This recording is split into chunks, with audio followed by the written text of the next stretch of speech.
Good evening. We're on air, Steve-O, by the way. I can't hear you, by the way. Have you unmuted yourself? I don't hear you. Yes. Oh, there we go. Oh, hello, everybody in the chat. Hello, how's it going, guys? Thanks for being patient and waiting. I was just literally just making a nice coffee on the old coffee machine, but I realised I had to clean it before we made the coffee. So there we go. I did the whole... Oh, the stream's on on my phone, which is annoying. Hello, everybody, and welcome to the Game Week 6 preview for Fantasy Football, Fantasy Premier League. And Steve-O, why have you muted yourself, man? Because I can hear you better rather than hearing just constantly. Why would you hear? Because this microphone picks up every single noise on the planet. So if I mute it, I Oh, right, okay. I understand, right, okay. Hello to everybody in the chat. Anyway, let's call some names out in the chat whilst we've got them here. I saw Firetog's name. I see we've got Matty Winnerlot's in there. Animations, Colms there too. Matt Smith, Scotland Investor, PM. M. Smith. We've got Mr. Dawson in the chat. Odin. People saying they're loving your members videos. Anything A, anything FC's in the chat. David Hamill, Chat Sports. Adrian, Fabian, Zystro. Is that a play on Maestro? Milan Milic is there. Hello, Mr. Matthew. How you doing, man? Dazid, Brad Jones. Good evening, voluntary, and hello everyone else that I haven't read out because you're just chilling, not typing. Hit the like button, guys, if you're just jumping in and tuning in. As we get the views coming up, let's get the likes up as well. Let's just jump straight into it, Steve-O, shall we? Game week 6. You and ahhing about doing some transfers. Have you done the transfers? Have you completed your transfers? You did some members videos on it. Tell everybody that may not have seen your members videos what you've done. I don't think I mentioned one FPL moment on the members videos. I did it last Sunday, didn't I, if you remember? Oh, no, you did. I'm sure you did. No. You said about not being afraid to take hits. Oh, yeah. Sorry, yeah. Yeah, you did a video on that, and you did a video that on... was the day. Yeah, that's right. Yeah, it was the day after. I'd already done it. I'm not going mad. You were away just a minute ago. It just still annoys me. I'm 0.1 short of doing the 2 transfers I want to do, which is Trippier in for Chilwell and Sterling out. But I don't need to do it yet. And I'm going to be doing it the following week, where I won't be bringing in DRB, who I want. I'll be bringing in another player at 6 million instead. So that's my transfers, Jason. -4 next week. So there we are. So you're not doing anything now? Well, I've already done a -4 already. So can you tell me what your -4 was? I can't remember myself. So you've got Alvarez, Salah, and you did Alvarez, Leno. Leno, Salverin. So Vicario, Sterling, and Isaac out. It was, Foden. I'm just going to go on my transfer histories because I don't even know myself anymore what the hell I've done with this. Well, it was either Sterling or Foden you took out. Oh, Foden, that's it. Yeah, it was Foden. So you did Isaac, Foden, and Vicario for Leno, Alvarez, Alvarez. Okay, yeah. Yeah, that's right. For a -4. For a -4. And then you followed that by doing a minus. Well, I didn't follow it, mate. I did it first. Did you? I did it on stream after me. No, I did it on stream. Yeah, like I did. I'm sure I did it. I can't. Do you know what? I can't even remember this morning, let alone God knows how many weeks ago it was. This is how prepared we are for tonight's stream, by the way, chat. So out for Alvarez, Salah in. So you're going to be captaining your man that you brought in, Salah? I'll be captaining the robot. Of course you will. I'll be captaining the robot called Haaland. Henry being out's annoying. Who? Henry. Yeah. Well, in fact, he's not just out; he's out for the whole rest of the season. So, unfortunately, for him, no more for him. So, what were your transfers again? My transfers were, I did Embremo in, Rashford in, Botman in for Chilwell Sterling and Foden. For a -8. Mm-hmm. And are you captain Hoyland, like I said? Hoyland. Yeah, I'm going to captain Hoyland. Or Rashford. Rashford's a selfish one, isn't he? I don't know. I saw a difference in him. I don't know, to be honest. I don't know. I don't know is the answer to that question. I don't know. What did you... I'm assuming you watched the game against Bayern Munich? No. I was at a gig. Oh, yeah, of course. Okay. Oh, that was on Wednesday, yeah. Was it? Okay. Wednesday night, doing a gig, so... Well, that would have been more I saw the highlights. Okay, well, Rashford didn't seem as selfish. I do think that Ten Hag had a quiet word in his ear and said, if the pass is there, can you please pass the ball? Which is going to be good against Burnley when you absolutely cause havoc against us, because you're going to absolutely, you will destroy us on Saturday. Saturday evening, 8 o'clock. Yeah.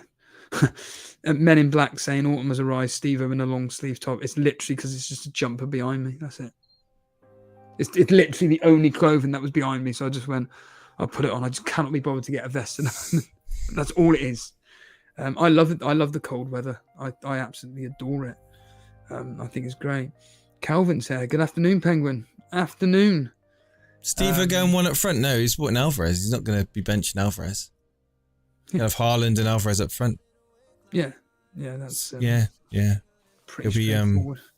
So your team is pretty much going to be. You just guess it then. So you'll be Haaland and Alvarez up front, with midfield of Bremo, Maddison, Sterling, Saka, and Salah. Yeah. No, you can't have 5, can you? Yeah, I can. No, you can't, because you're playing Alvarez and Haaland. Yeah. Oh, 3-5-2. Yeah. Ah, okay, 3-5-2. So you have Bremo, Maddison, Sterling, Saka, and Salah, and then you're gonna have, I presume, Walker, Cash, and Chilwell.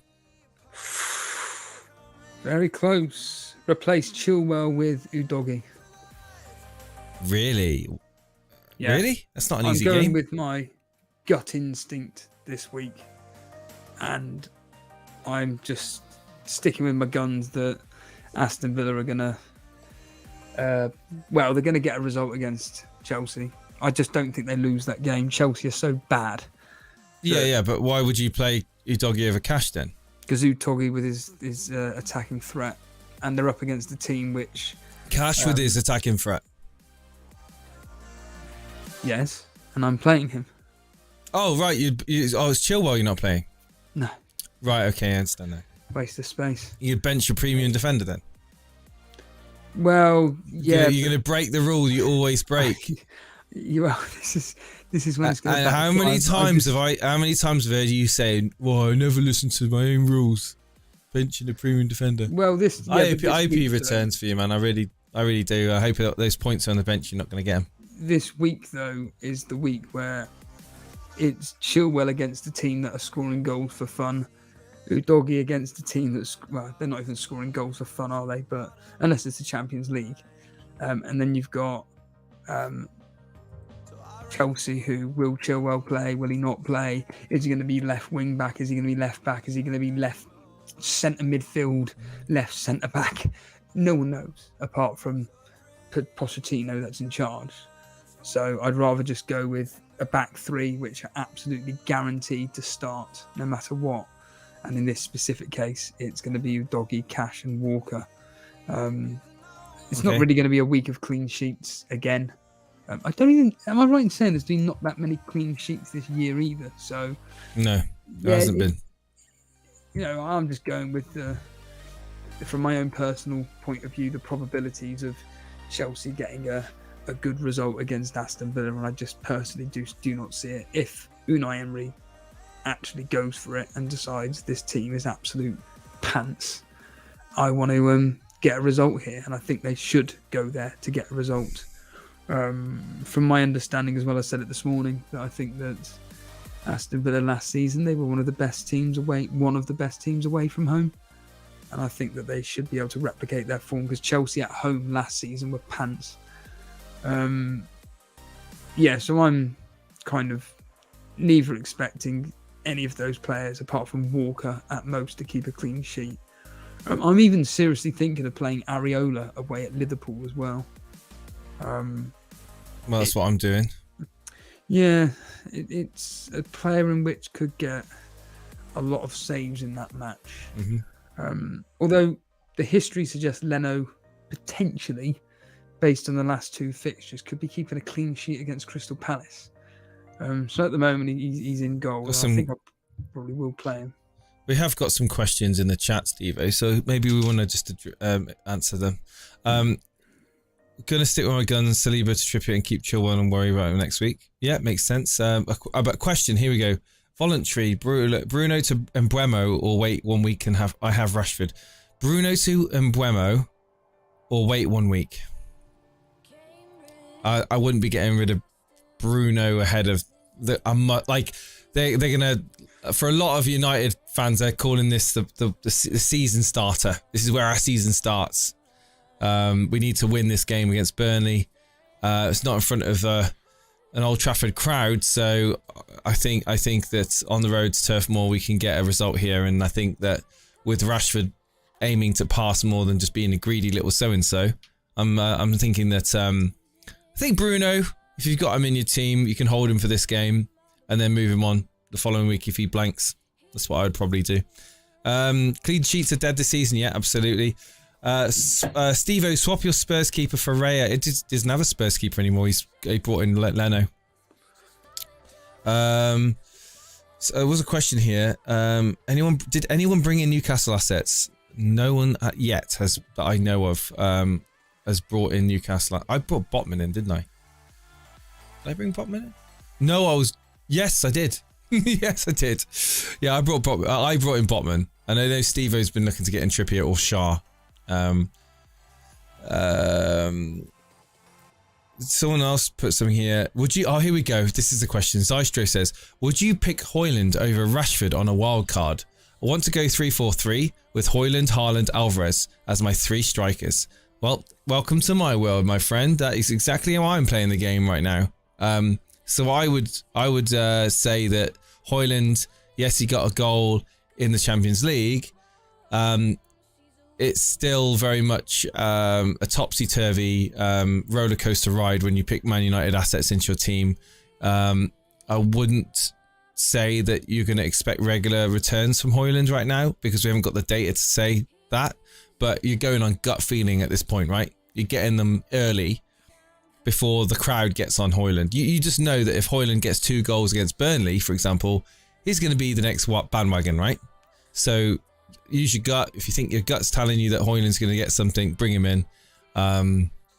If you're on a wild card, I think for the price point, what is he, 7 million? Has he gone up? Oh, he has gone up, Steve-O. He went up to 7.1. Even that, I think at the moment with the price, people's team values being more than enough, I think take the risk if you're on a wild card. Absolutely. Steve-O, what's your thoughts on Højlund? I just agree with everything you said. He's just not getting the service, is he? From anybody.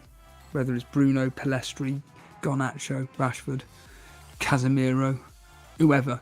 He's not getting any service. So unfortunately, it's a wait and see. But he had a perfectly good goal ruled out against whoever it was the other day in the Premier League. It was a good goal, wasn't it? Yeah, it was actually off it was off the pitch, to be fair. Right, okay. It was Brighton, wasn't it? Yeah. It was off the pitch, but it was good. He took his goal. Wow. I mean, it was a good goal. And then obviously he scored against Bayern Munich this week. Yes. And yeah, I just think that Burnley are the perfect team for Man United to kickstart the season.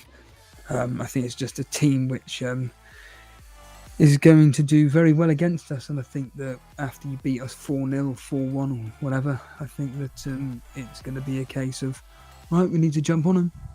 Mm-hmm. I really do mean that. I really do think that the game that we watched, because me and Jason are doing a watch along for any. Yeah, we're watching along the Burnley Man United game on Saturday evening. So if you want to see a dire game, tune into our stream. Well, I hope it is dire because it means that potentially we get a point and a 0-0. How old are we? Well, old enough to buy a bottle of vodka from the local Sainsbury's. Are you? I'm not. You have your ID, mate. Do you know I used to literally have to ride my bike to Newton Abbot so I didn't get ID'd. I'm old enough to remind. Hang on, I'm old enough to remember. What was it I was listening to the other day? And somebody was like, "I never heard of it." Oh, that was it. I'm old enough to remember the home and away theme. Okay. You and I belong together. Very good. There we go. That's your answer, Emil. All right. That's very clever. What's your favorite alcoholic drink? Recently, it's basically rum and coke. But recently, when I'm out and about, I'm just drinking pineapple and lemonade. But I know it's not alcoholic, but rum and coke. Tenner, isn't it? Yeah. Right. They're £3.30 at the local venue for live music. Lemonade and pineapple. Mm-hmm. Yeah. Jesus Christ. Give me straight. Honestly, it really angers me. Dan, that theme for Home and Away deserved to be like in the charts, man. That was such a good power ballad. Proper 80s power ballad. Andre D says, I'm old enough to remember the world before the internet. I remember the world before the internet because I think I was 12 when we got the internet in the house. I didn't have internet before 12 and I didn't have a phone. I didn't have a mobile phone. I grew up without a mobile phone until I was in my, I think 14, 15. And then even then the phone I got was like this Nokia smack 'em around the back of the head, knock 'em out phones, you know, the massive things. You could literally run over it in a truck and it wouldn't break. The battery used to last for 2-3 weeks, and used to be these like you could download ringtones and they would cost you £6 or something to download, or 30p a text message, or back in the day. Your mate Phil Jewell was literally the first person in our year to get a mobile phone. So, really? Yeah. Mad. 2000, 2001, that would have been crazy.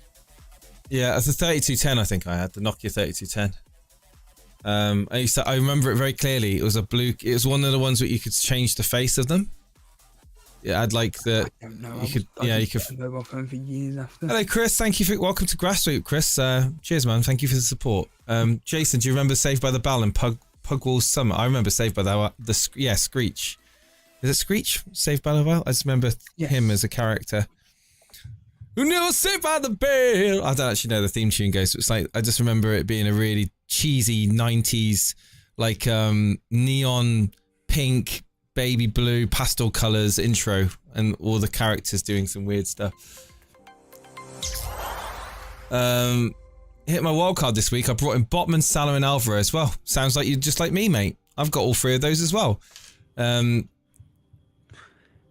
Screech is dead. No way. Has he really? Oh, I don't want to know things like that, man. He died, yeah.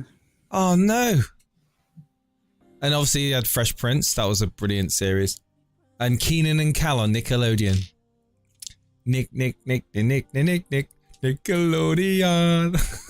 I think a lot of these shows, if you watch them now, if they still hold up, I'll give you an example. They don't hold up, mate. Well, they don't. For instance, the Fresh Prince of Bel-Air, I watched a clip and I laughed. Admittedly, it was about Uncle Phil getting really angry, but... oh my God, around the twist. Yeah. Do you ever felt like this when strange things happen? Are you going round the twist? Oh my God. It was like it was based in Australia, wasn't it? On a lighthouse. It was a lighthouse in Australia and a family, and it used to have weird stuff going on. Oh, man. Such a brilliant show, man. Such a brilliant show. Anyway, this is an FPL channel, so, don't tune out just yet. We will be previewing Gameweek 6. Biker Mice and Mars. We're going to talk about TV shows now. We're just going to forget about FPL. Biker Mice and Mars was brilliant. I used to have like a colouring pad of Biker Mice and Mars. I remember it very fondly. Yeah, again, I actually tuned into a YouTube channel's uploaded every episode. I was like, oh yeah, that, yeah. Put it on, and I was like, to be fair, I was genuinely invested watching it because it's quite sharp. The way they've drawn the cartoon is really sharp and everything, and it's quite adult-like. And again, I was quite invested in it. It's the same as Teenage Mutant Hero Turtles. Someone uploaded. No. What did you just say? What's that? What did you call that? I said it's the same with Teenage what? Mutant Hero Turtles. No. Teenage Mutant Ninja Turtles. Oh, Ninja Turtles, all right. Okay. Yeah. Fine. Someone's uploaded all of the series of that, and I watched it, and I was like, do you know what? It's grabbed me.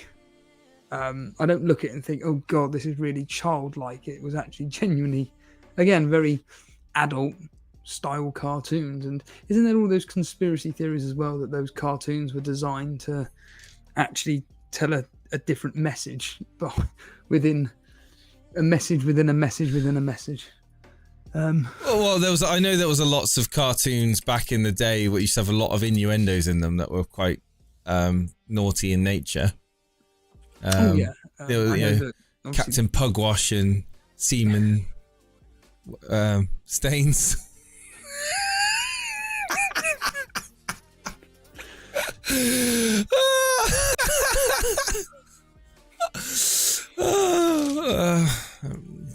And that's us demonetized. By the way, I've turned on the monetization on the video today because I've been watching other YouTubers. I turned it off, so we better turn it back on then. I turned it on because this is when you should have told me. I will turn it on right now. I turned it on purely because they say Timcast, who I watch quite regularly, amongst others, he's convinced that when you demonetize a video, if you turn off monetization, YouTube just literally doesn't care about it because they're not making any money from it. So, yeah. Get yourself an ad blocker. Well, I've done that now. Can I say that? Put it back on. I was going to say on here. I've just lost us 1p. Oh, I think our conversation's lost us 10 viewers, so don't worry too much about that. I was going to find something. Ah, that was it. Night. There we go. Let's see if you guys know this one. Feel free to check it out. Ready for this? Here we go. I'll put it up on the screen, see if you guys know what it is.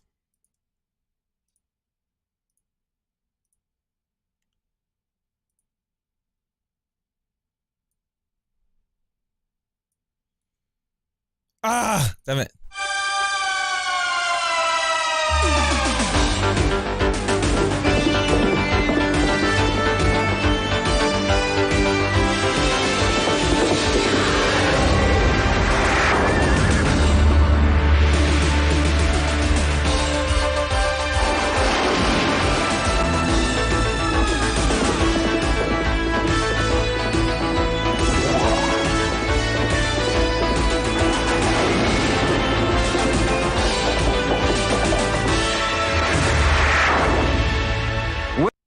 That was insane, that TV show, man.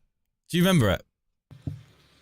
The thing is that the only reason why I know this everyone? is because Chain Wrestling did a non-wrestling topic on old kids TV shows, and they were talking about Nightmare. Oh, man. I checked it out, and I was like, I remember being really, really scared at the time, but then I watch it now, and I just think, Jesus, that is terrible. No, watch it. You watch it now, it was terrible. But I tell you what, as a kid watching that, back then, as a kid, I used to be freaked out by it. Yeah. Do you know those skeletons that used to walk around and they had to try and avoid them? And then they had these goblins as well with this horrible like noise that used to play. Mate, I used to have literally used to freak me out. It was like pretty scary for like children's TV.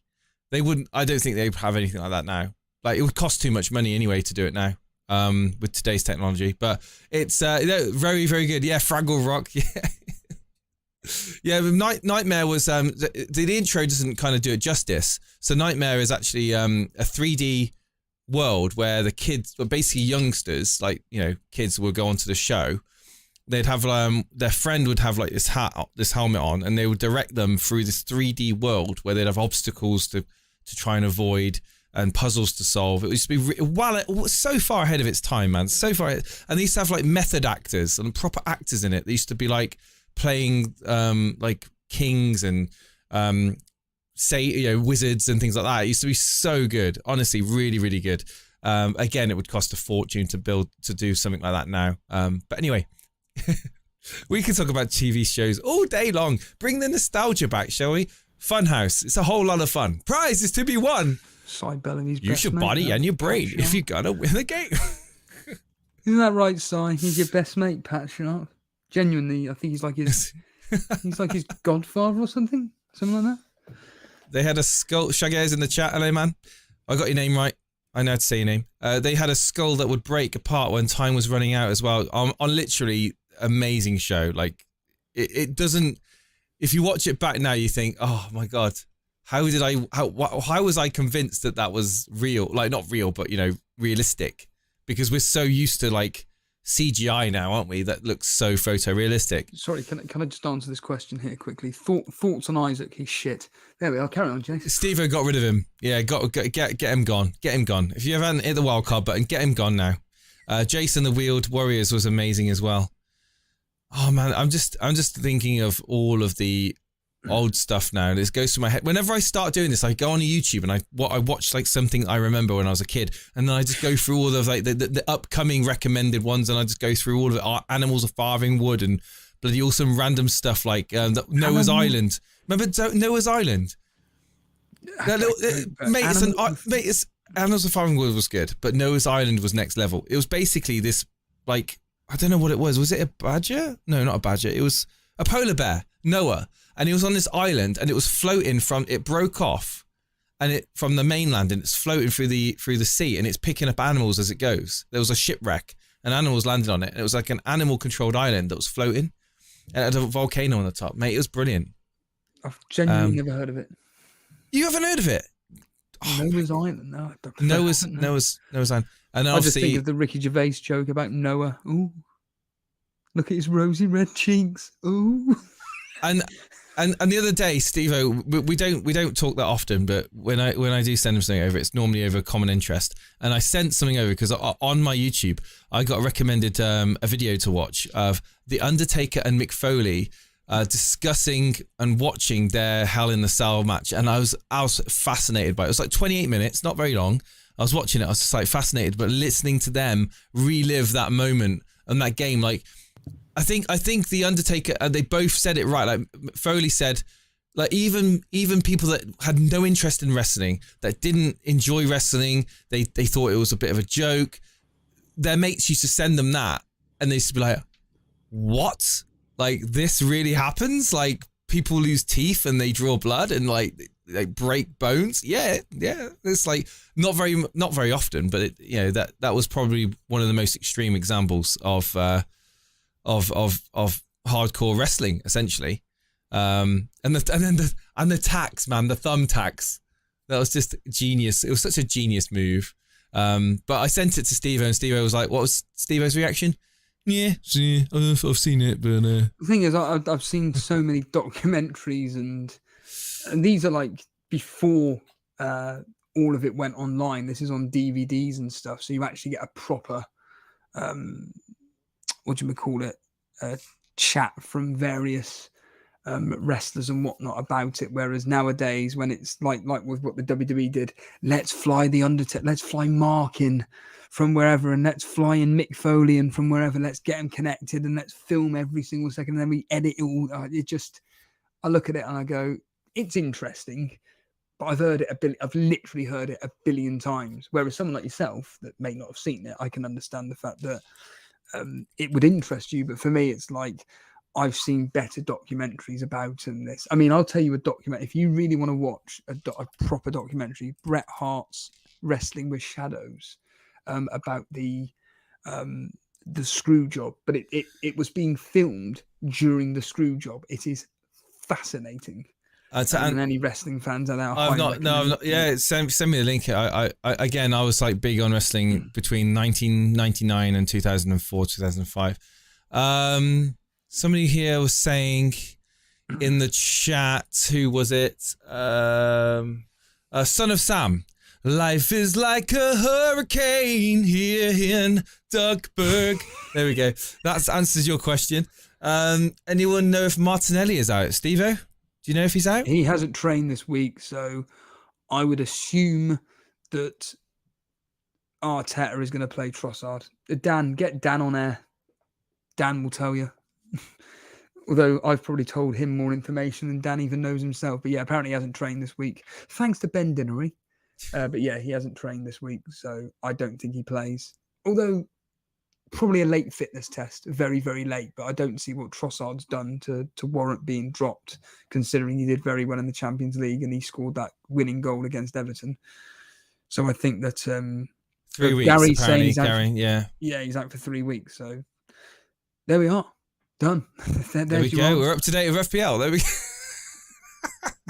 To be fair, I'm actually, because it is going to be a busy weekend for Elite FPL. I did put a post out on YouTube, it's gonna be a fairly full on weekend.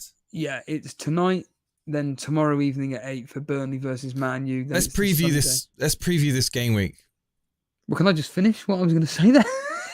All right. Then we've got the 2 p.m. kickoffs on Sunday, and then we've got the Sunday surgery on that evening. So it's going to be a long weekend for hardcore supporters of Elite FPL tuning in. I haven't told my wife that yet. Well, you better message Mel now. Scream from the. I know how high you can go now with your voice, so you can scream from the shed. Oh God, yeah. I'm living here. Yeah, so I did The Darkness. I believe in a thing called love at an open jam night on Wednesday, and I sent the video to Steve-O, and he was quite impressed with it about the highness of my voice. Now I'm getting there, man. I'm practicing. You put them you did them impromptu, which was more impressive. Yeah, man. I'm just like, it didn't warm up or anything. Just went straight on and did. I did The Cult. Little Devil, and then straight into I Believe in a Thing Called Love. So, you know, it was a learning experience, to say the least. It really was. But yes, people were there. Just some interest. It was about 120 people, 130 people. Yeah, an open mic night. No, it was like a jam night. It was bands going to. So it was like they call it an open jam night. It's like so. There was about 4 or 5 different bands. How many people were watching you then? 60, 70, or was it like a full-on? No, there's like about 100.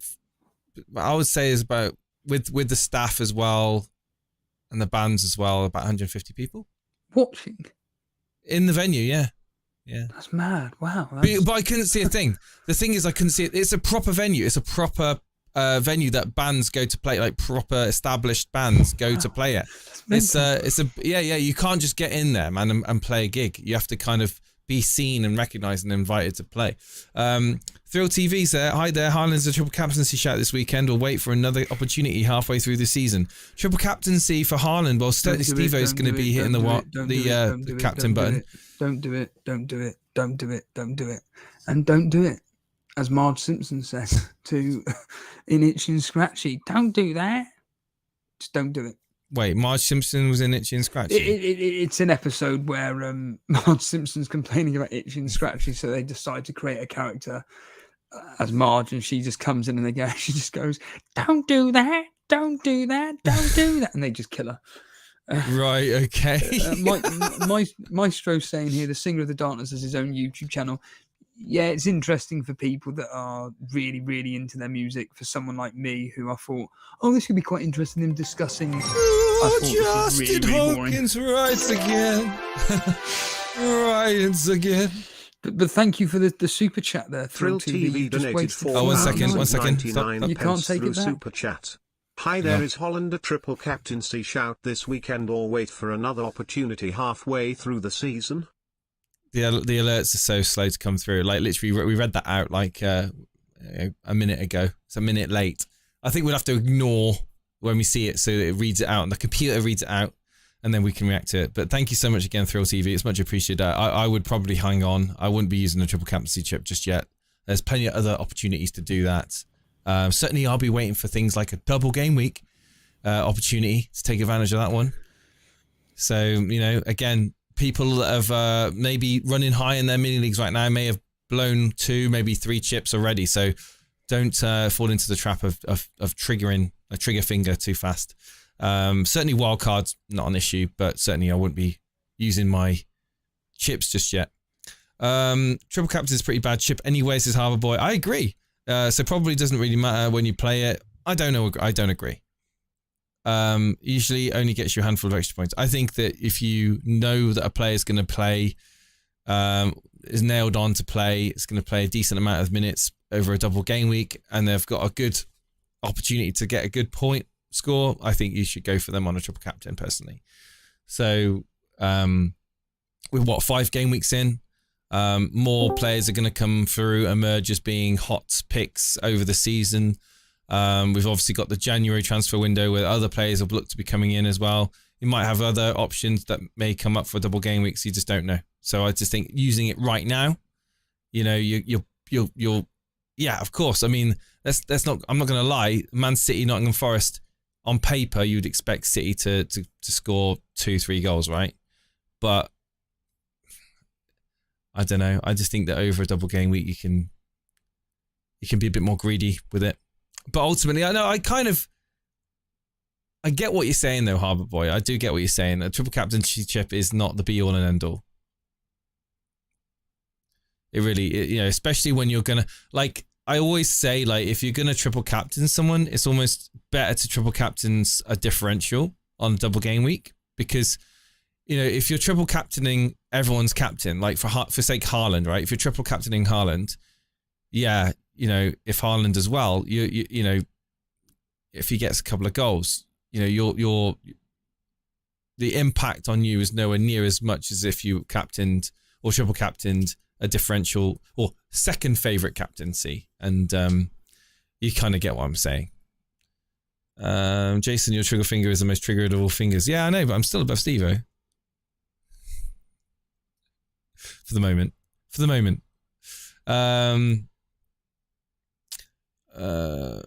But again, if Thrill TV, if you've got something that's like niggling, if you've got a niggling feeling saying that you should do it, then you've got to weigh up what a group of people would say and what I would say and Steve-O would say. You've got to weigh that up to your niggling feel. Like, the niggling feeling should always be like your gut, right? Your gut feeling. Don't be afraid to go with it. So, you know, don't be afraid to go against the majority as well. If the majority telling you not to do something, don't be afraid to do that if your gut is telling you to do it, because, you know, we play this game so much. We look to, like, try and get what's the word I'm looking for, Steve-O?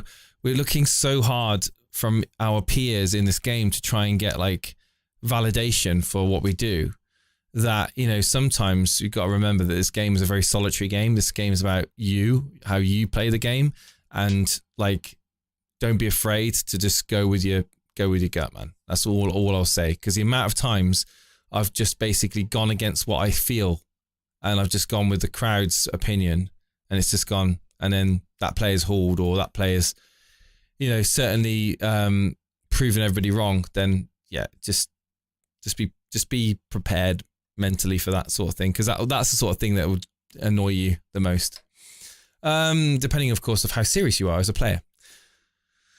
Love the stream, fellas. Put the clock on. Max Roberts. Why would I put the clock on? I ain't got any guests. Think about it.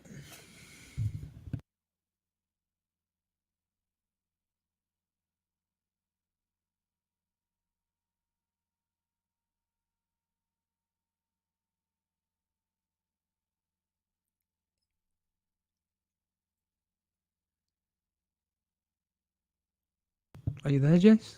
Yeah, I'm just thinking about it. Jesus Christ.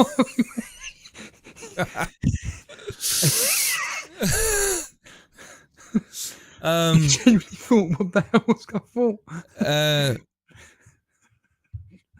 on? Jason, like appreciate Mark Goldbridge style, that. Appreciate your opinion on why the handball law in UEFA competitions is different from the Premier League. It's yeah. the handball law has recently, in recent years, has gone under extra scrutiny, especially now that VAR is in position to track back and replay everything. When I was refereeing, it was the days before VAR was a thing, right? And it was like the rules of the game were pretty clear, pretty simple to understand. Thank you, Max, for that one. $2, £2, sorry. Essentially, it's up to each governing body. They can kind of put their own. They can interpret the rules their own way, essentially. So when you've got extra complexities to things like the handball rule, you're going to end up having people that are going to feel like there's inconsistencies. Like, you've got to remember, the more like detailed you make the rules, the more inconsistency there's going to be. I know that sounds weird, but like, there's no common sense in handball anymore. There really isn't. Like, for me, if you hit the ball, I'm not being funny, but if, like, say, in my personal opinion, if I was in charge of refereeing, God forbid, and I was an attacking player, Steve-O was a defender, Steve-O's running around, like, Steve-O's running, Steve-O's like moving at speed, whatever, in your dreams, and I shoot in the box, and I'm at fairly close range, you know, or I looked across the ball and I'm fairly close to him, and it grazes the top of his finger or something. I mean, come on. I mean, just use common sense. I mean, it shouldn't be that difficult. But now it's, if player has got an arm in an unnatural position, like, what is an unnatural position? Because, like, if you're jumping for the ball, or if you're diving for the ball to make a slide, your arm is not going to stay down to the side of your body or in like a T. It's not going to go in, like, your arm's going to go up. You're raising your arm because you are looking to build momentum within your body, right? That's just purely like how kinetics works, right? You can't just, if you try and jump with your hands by the side of your body, right, and then jump with your arms lifted, you'll find you'll gain more height and more momentum. So, what's my thoughts on it? It's down to each individual country's governing bodies to interpret the rules and put their manuals in place for their referees to adhere by. It's a mess. It's a hot mess, and it will continue to be until, you know, until there's consistency. And I think the major issue is certainly Premier League refereeing. To be fair to them, I'm going to give, actually, I think Premier League referees and VAR have done a decent job with the handball rule in the box this year. I think they're going more to they are giving the benefit of doubt more, and they are using common sense more, which is good. But again, referees on the continent, you'll find that referees on the continent will give fouls a lot more. They'll give handballs a lot more. You know, it's a lot less physical over on the continent. Whereas I think people in England, certainly, you know, the Premier League, we like to see a bit of physical. Like, what game was it? What's that referee, Steve-O, that's come over from Australia? Oh my God, can't remember his name, but he was refereeing the other days. Oh God, it's going to do my head in now. I think it was the Man United Brighton game. But he was letting things go. And it was really good. It was really, really good to see, like, a referee not being afraid to just let challenges go, and just like if it's like coming together to two players, and it's like, just, you know, a bit of physical contact. No one's at risk of getting injured. No one's really been fouled. It's just literally coming together two players, and one player gets the ball off another player. That's not a foul. That's just a competitive contact between two players, right? They're going for the ball, they get the ball, one wins the ball, the other one loses the ball. Like, I love to see the referees playing the game as the way it's supposed to be. Like, keep the ball going, keep it going, keep the game being played. You know, stop blowing up for every single tap on a blooming ankle, every single tap on a thigh. I mean, it's just, you know, it like shoulder barges should be a thing. You know, 50-50s, you know, are really what makes the game exciting when you've got two players going at it. As long as you know you've got control of the game, you've got no concerns that you're going to get injuries. I think the game should be played like that. I think games should be allowed to run. But I'm going to talk about this all night, so I'm going to move on. But again, another referee will referee it completely differently. There's no consistency. So what one referee will let go, another referee will be like, blow up, foul. It's annoying, but what can you do? I think Firetog sums it up perfectly. It should be a hand moving to the ball, not a ball hitting a hand that was in the position before the ball was hit. And yeah. Oh my god, yeah. If your hands moving towards, like if I'm running and my hands are doing this and I'm running, sprinting back and I'm going to be running like this, and then my hand, and I'm not, maybe I'm looking to see where my teammates are, and then all of a sudden the ball gets pelted towards me and it smacks my hand and it goes out for a corner or something in the box. Do I really deserve to be penalised for a penalty? Really? I mean, some people would say, yeah, it's handball, it's hit your hand. But then majority of people, I would hope, would say, no, you've not purposely, deliberately.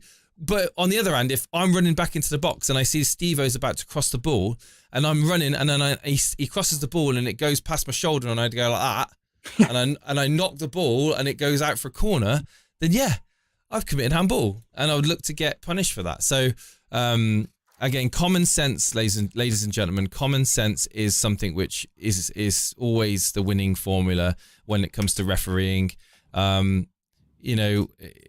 Especially a grassroots level refereeing. Common sense is a bread and butter, and you wouldn't be seeing any of these stupid, controversial decisions like for handball in Sunday League. I'm telling you that much. It would be just get on with it. Just want to quickly read out this comment from Chris Judge. I vaguely remember the name. Oh, Chris Judge. Yes, I know Chris Judge. I was the first ever Manager of the Month winner, and I still have my mug. Question is, though, Chris, where have you been for God knows how long? That's the question. Calling you out. I saw somebody join. Glad to see you still here, man. I saw someone as a member the other day, and I'm like, blimey, I haven't seen that name for a while. Yeah, but you have to remember, you got no. I don't think they necessarily go anywhere. I don't think they necessarily leave. I just think they may just get out of the chat. I mean, let's be honest. We've got how many people watching the stream at the moment? We've got almost over 100 people watching, but there's probably only about 20, 25 people actually actively commenting in the stream. People like me, when I'm watching your members' videos, or if I'm watching another podcast or video online, I'm doing the washing up, I'm making the dinner, or I've got my earbuds in and I'm hoovering, or I'm doing something, I'm fixing something. I'm generally not actively typing away or being on my phone typing away. So yeah, a lot of these members that have been around since year zero may still be tuning in. We just haven't read the name out for a long time because they've not been active in the chat. And if you're one of those people, feel free to comment on our video, and if you're a member, please write a comment so we can discuss your comments on, or certainly Steve-O can discuss your comments on a members video. As we move on, a lot of us watch but can't be asked to type. I watch nearly all of videos and streams, but I just don't comment because I've got it on in the background. Yeah, not everyone's got something to say, and I appreciate that. I mean, let's be honest, we're all over the shop with our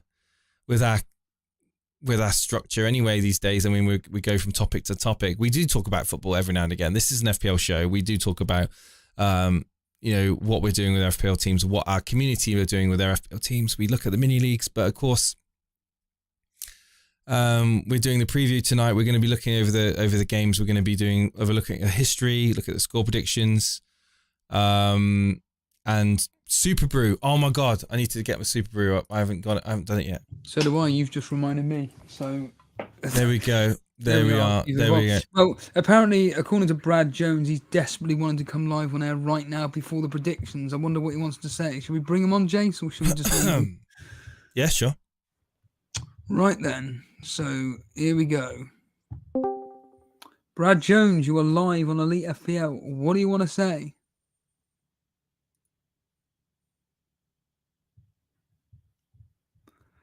Come on, Brad.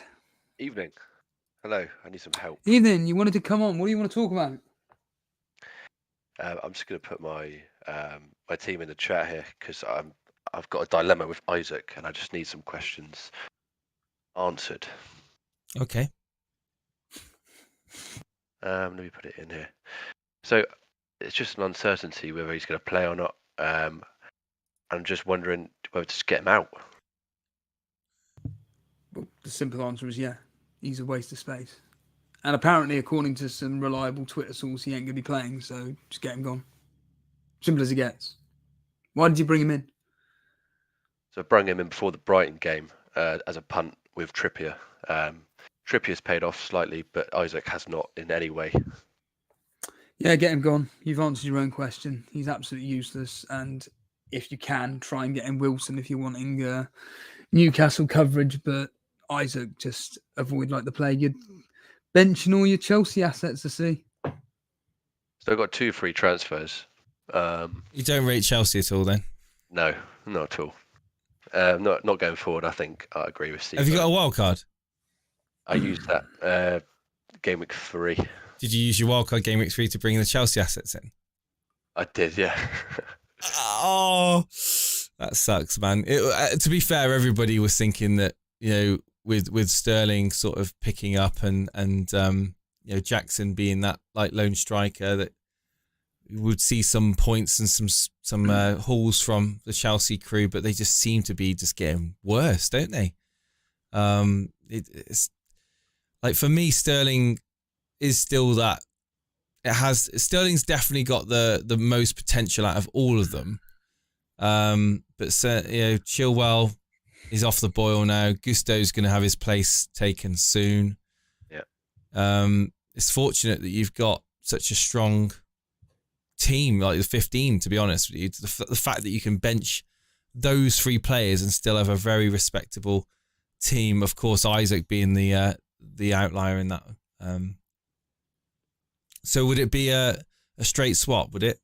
How much is Isaac? So he's just gone. He's gone down from 7.7 to 7.6. So, Bring in Højlund, mate. Yeah. Bring in Højlund. Don't be bad. Don't feel bad about it. Bring in Højlund. Watch him rip Burnley apart. Get ahead of the curve. Well, he's already gone up in price, so there's obviously a few people that think he's got potential to do something in that game. He's 7.1 now. Did he go up last night, Steve? I'm not sure when he went up, but certainly I think at 7.1, even at that price, I think if he's going to be a staple striker for Man United going forward, for, you know, almost like the starter up front, I think that's a good value into that Man United team. You've got no other Man United in your team. I think you can get away with having one. Some people have Rashford, some people might have Bruno. I think Højlund is that nice alternative for a bit cheaper that's going to get you hopefully some goals. So as a United fan, Jace, do you think he's going to do well, or are you just hoping on? You're only as good as the team, right, that's behind you. If you're a striker, if you're not getting service, you're gonna suffer, aren't you? I think that every man and his dog, that certainly a United supporter and even neutral supporters out there, knows that, you know, I say everybody, I think mainly Man United supporters would probably say that, judging Højlund's play style, he will be on the last man. He will look to sprint in behind. He's young. He's got an eye for goal. He's got certainly that sort of hunter mentality, that thirsty poacher's sort of mentality that you want in the box. And I think United have lacked that for so long now, that I think for me it is a roll of the dice having him in right now, because I'm not sure if the Bruno Fernandes, if Rashford and whoever else is in midfield, whether it be Mason Mount, whether it be Eriksen and others, will be actually looking to get the ball to him as soon as possible. Because what United have been guilty of is just been, playing it through midfield, but almost like running out of steam when they get into the opponent's half. And into the final third, whereas I think he thrives on the whole counter-attack, get the ball through quickly, and certainly Casemiro would be one to pull out a pass, or Bruno to do like a defence splitting pass through the middle. I want to start to see that sort of play style for Man United. I've not seen a lot of that recently. Certainly what Rashford's been thriving on down the left, I think that Højlund can thrive on down the middle. And if they can link up, if Rashford and Højlund can link up, they can get a good chemistry between them. I think that they're going to be some force. I really do. I think, especially from FPL, I think Højlund and Rashford could definitely be a nice duo that you'd want in your team. But at the moment, I think for 7.1, just do it, man. It's better. It's an upgrade from Isaac. And would it be for a -4? Would you got just a free transfer? So I got 2 free transfers, mate. Oh, so, mate, do. That's my opinion anyway. Steve-O, could you think of anything else? An alternative? He's already got Alvarez. No, I think you've made a perfectly good case there. Get it done. And just the only other issue is Salah and when to get him in, and I've got no money in the bank, so that's the other issue. So, will it be? It's all on your bench. Yeah, yeah. I'm a Chelsea fan. I've got no confidence in him at all recently. You're a Chelsea fan? Like, just what is going on? I have no idea. As you said about target man with Højlund, that's what we're missing. We're missing someone down the middle, like a big target, and Jackson is not it. You miss a Drogba, don't you, mate? I mean, he was the one. Yeah. Ever since he's gone, it's been that. It's just been that void in that centre up front, centre forward role. I love Tammy Abraham. Oh yeah, Tammy Abraham. Yeah. It's a shame to see him go. You got so many players in that squad. Like on paper, that should be performing much more. I mean, I talk about the problems at Man United. I talk about the frustrations at Man United, but Chelsea have got their own issues. They've got their own frustrations right now. But it's like, at least with United, I think that when they attack, I do see a goal come in. Whereas Chelsea at the moment, when they attack, I'm just like, this is going nowhere. And I think you just need Nkunku back, don't you? Yeah, I don't want to say it, but injuries are a main issue at the moment. But there's some things going on behind the scenes which is not going, not knowing, not clicking. Yeah, I don't know when it will click, but yeah, hopefully there'll be a turning point in the season, especially with these runner fixtures. I don't see that happening anytime soon. So yeah, I think this if you're going to try to get Salah, then that money from Sterling and Chilwell is going to equate to Salah, isn't it? You could upgrade Saka to Salah, or Foden, for example, Foden to Salah, and downgrade Sterling and Chilwell. But again, that could be over multiple weeks, unless you want to take a hit, which again, it's your prerogative. I think that I think you don't need to. Certainly don't need to. You can do that over a series of weeks, and just a simple Isaac to Højlund right now could just be the one. Just roll the second transfer for this week. Foden's got a decent home game.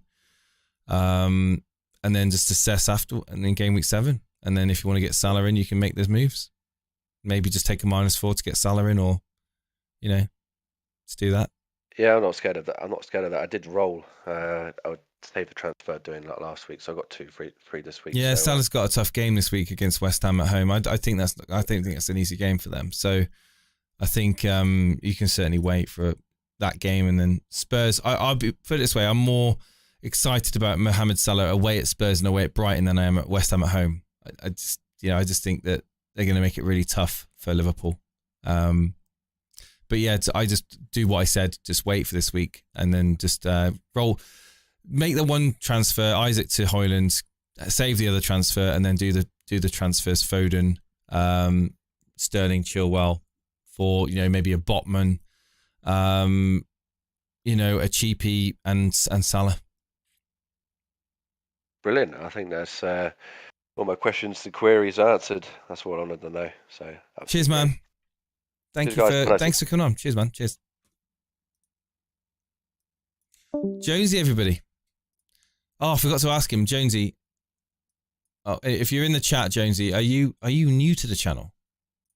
And this is the thing now. We've taken a call in there. We've got 3 other people waiting to come on. Right. What do you want to do? Should we do the previews? Should we go through the?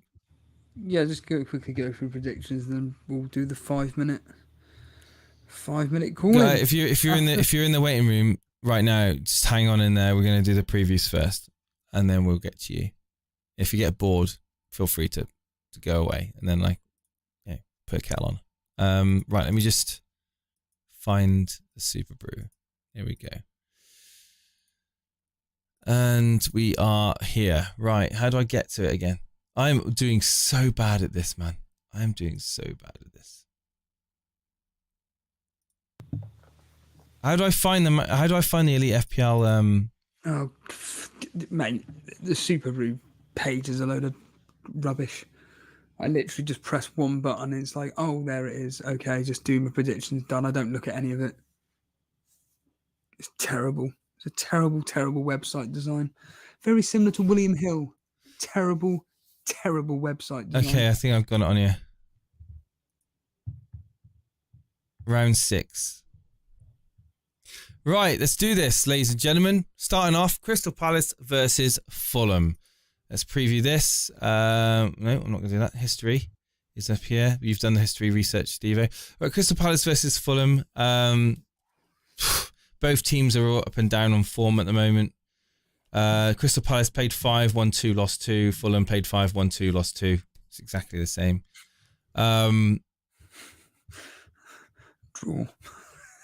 Oh yeah. I think that 1-1. Let's lock that one in. Someone's been watching the members video this morning. Oh yeah, you have, Steve. You've done 1-1. Well, Lino's gone 1-0 to Crystal Palace. Cinnamon, what's Cinnamon saying? He's gone with a 2-0 win to Palace. Really, God. What are you guys saying in the chat? What do you guys think of this one? 1-1, says Gary. 2-1 to Palace, says Matthew. Simic saying 2-1 Fulham. Firetog 2-1 to Palace. 2-0 to Palace, says Alex Dawson. 2-1 to Palace, Maestro. Okay, people going with the Palace win here, Steve-O. Com 2-2. Oh, cheers, Brad. Fairly new, loving the channel. Cheers, man. Thanks for coming on again. I'm glad you've found our channel out of the millions of other FPL channels out there that do amazing content. The way you said that was obviously you cannot reveal the picture, but just remind the way you said that, I just pictured the picture I sent you the other day of an individual. Fucking hell, I could have smashed my phone when I saw that. But anyway, I would do an impression, but it would give me away. Yeah. Right, and you do it because you'll get in trouble. Right, right, moving on. Luton versus Wolves. Oh my God. Exactly. Played 4, lost 4, Luton. Played 5, lost 4, Wolves. The only difference being, of course, Luton have drawn 1 and Wolves have won 1. I'm going to go with an absolute awful 1-0 win to Wolves. You watched the video this morning. There is no way. I didn't. I promise you. I didn't. Because that's exactly right. Oh yeah, but something's going to change in a minute. There's 10 games. So we're only 2 games in, Steve. Well, that's 20% so far. That's okay. Well, hopefully I don't jinx you. Well, Lino's gone 1-0 to Wolves as well. There we go. Majority of people have gone with the Wolves win. Anyway, Jesus. 69% of the Elite FPL Super Brew community have gone with a Wolves win. But the guys in the chat, they're going with a draw. Chatsport draw. Matthew Ozeshi draw. Edgeworth draw. Colm draw. Animations draw. So yeah, a lot of people going with a draw there. I've got Gary saying 1-0 to Wolves. We've got Max is going with 4-0. Maestro with 1-0 to Wolves. Simics again, 1-0 to Wolves. But yeah, majority of people going with a draw, interestingly, in the chat. But I think 1-0 to Wolves. You going 1-0 to Wolves. The history is 1-0. shocking. Yeah, so let's move forward. I don't want to give Luton Wolves much more airtime, to be honest. Anyone got any assets in that game? Kabore. You playing him? No, he's second on the sub bench. Yeah, he might be first on mine. Because of course Henry can't play. I don't have him actually, so it doesn't matter. Right, Man City versus Nottingham Forest. Man City being, of course, high flying, not lost a game. Nottingham Forest have lost 2, 1-2, drawn 1. History, Steve-O? Well, the history is suggesting that there will be a clean sheet for Man City. If it was played at Forest's ground, Forest have a high chance of scoring, but the fact that it's at City's ground, which ironically is Nottingham Forest's ground, but because it's at the Etihad, it's suggesting a clean sheet. Although that's what I think as well. I think they'll be able to hold out Nottingham Forest. I'm going 3-0. And go 3-0. You're not going. Oh, you kidding me? Yeah, no, I said it before you. I didn't watch your video. I promise you, I didn't watch your video. This is weird, man. This is weird. Less than 1% have gone. No one's gone with a win for Nottingham Forest. No, surely not. Okay, 99% of players are expecting Man City to win. Yeah, no shit. Brentford versus Everton. We're surely going to have a different prediction on this one. I'll go first. I'll say mine first because it's right. Brentford play 5, 1, 1, drawn. Sorry, 3, lost 1. And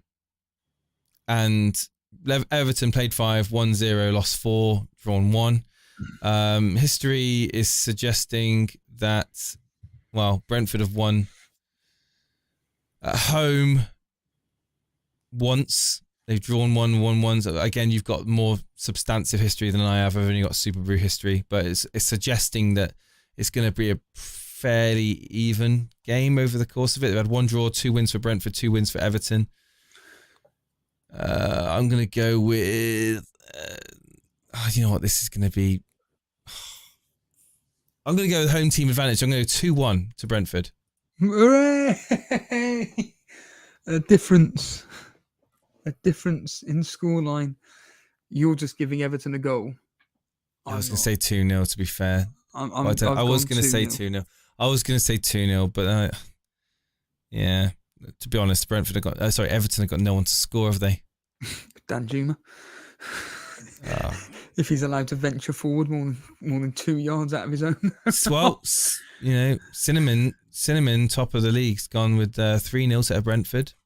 3-0. What's Lino saying? Lino's going with... I can't see his thing here. Oh, yeah, 1-0 to Brentford. Okay. And then the game that we're covering, Steve-O, the evening kickoff. 8 o'clock, Burnley versus Man United. Burnley lost 3, drawn 2, 1-0.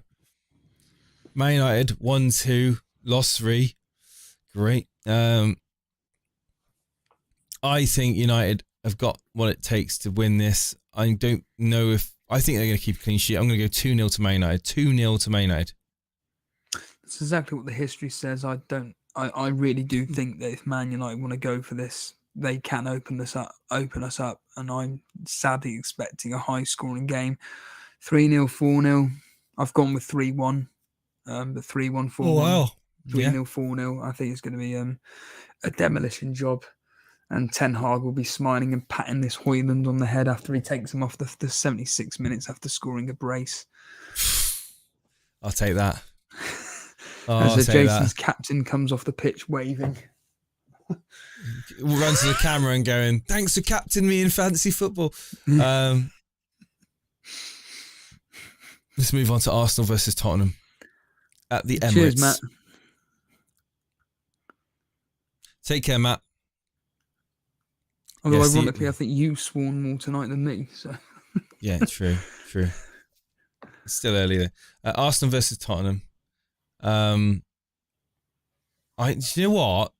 Looking at their form so far, they're identical. The form's identical. I for some reason I thought Tottenham were doing worse than what they are, but they've won 4 out of their 5 games, and I don't think this is going to be easy for Arsenal at all. It's a derby game. I think didn't Ange come out saying that he's not playing any different? He's going to go out. He's going to attack. I think this is going to be a very open, exposed game. I think both teams are going to score, and I'm going to go with 2-1 to Arsenal. You've gone 2-1 as well. Could be 3-2. People going 3-2. But certainly 2-1. I just think Arsenal are just they're pretty good defensively, to be fair. They are actually a very good team defensively. So I think... I wouldn't say they're very good. I would. They had one of the best defensive last year. They're good. They're not very good. They can hold off teams quite well, but they always are susceptible to conceding a chance. So that's why I do think that Tottenham, with their attacking prowess, are probably going to score in this game, and the history suggesting it as well. So I think, Arsenal to win this, only because it's at Emirates. The Emirates. If it was at Tottenham's ground, I'd do it the other way around. I can't believe how well you're doing in the score predictions, dude. Like, you're in the top 10. You're in the 7th place at the moment. You're above Lino. Still, it's incredible. I'm 7th now. Am I? Yeah. Wow. We move on to Brighton versus Bournemouth. What was the history saying on that one? Sorry, mate. A team on 3 occasions the home team on 3 occasions have scored 3 goals, and the home team always seems to do well in this game. So I think that that will continue. To be fair, like I said, I just think that Arsenal have just got a better quality of defence over Tottenham. Okay. Let's move on to the Brighton versus Bournemouth game. I can only see one winner on this one, the home team. Brighton 5 wins, 4 losses, 1. Bournemouth in the 5 games they've lost 2, they've drawn 3. They've not won a single game this season.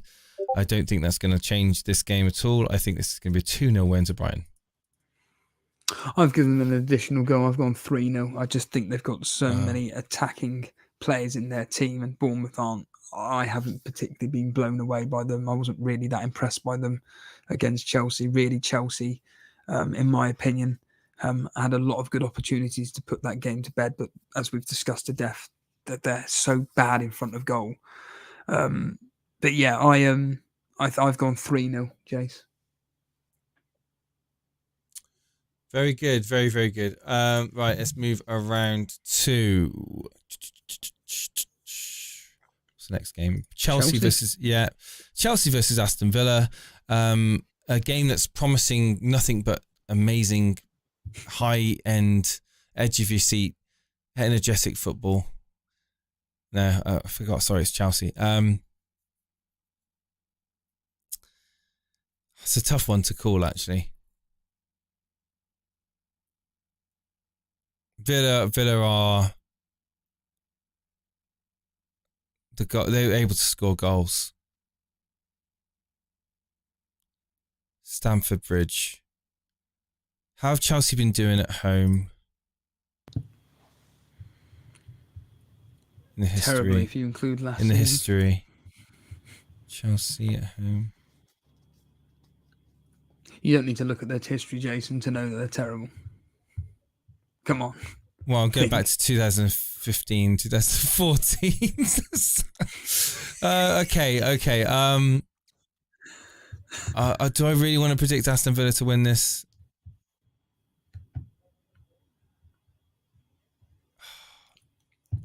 One 0 to Aston Villa. Yeah. Nice. Anyone gone with that? No one. No one's gone with a 1-0 win to Aston Villa. Wow. Lino's going with 2-1 to Chelsea. Cinnamon is going to 2-1 to Chelsea. Wow, lots of 1-alls. I'm the only one that's predicted 1-0 to Aston Villa. What did you go with? You went with 2-1. Aston Villa. Yeah. I just think that Aston Villa, if they really want to go for it, should have an intimate impetus to really go for it. The only downside is this season. Sorry, Brad, he was Aston on Villa. earlier on, the Chelsea fan. Sorry, mate. I just think that Villa's going to win this. Well, Aston Villa in 3 games away from home have conceded 9, including 5 against Newcastle and 3 against Liverpool. I don't really see that happening here, but so far this season. Of course, the game week that everyone subs their Chelsea assets or transfers them out, they're going to end up be the game they end up scoring like 2 or 3 goals. Guess what? Sterling's set Jackson up for a brace. Could you just imagine the troll that Sterling is? He is such a troll, isn't he? So just be prepared for that. But I don't know. I just don't see it happening. But it wouldn't surprise me, the troll that Sterling is, certainly at FPL, you know. Okay, moving on to the next game, Liverpool versus West Ham. Not an easy game for Liverpool, as I said earlier on. 5 games, they've won 4. They've got a good record at the moment, Liverpool. West Ham 5, won 3, lost 1, drawn 1. I do think Liverpool will probably edge it. I'm going to go 2-1. Just edging it. Well, this is exactly what I've gone with. Well, I think, look, yeah. You, Lino, Maestro, everything FPL. Yeah, again, they've all gone for 2-1. Firetog's gone for 3-1. Lino's gone 2-1. Yeah, so 2-1's a pretty solid pick, to be fair. And then finally, Sheffield. I mean, do you want to mention the history, or what's the history saying on this one, Steve? Liverpool. A tight game. There's been 5 out of the last 6 games. The game has actually been separated by 1 goal. The last 10 games, though, Liverpool have won 8 out of the last 10 results. Yeah.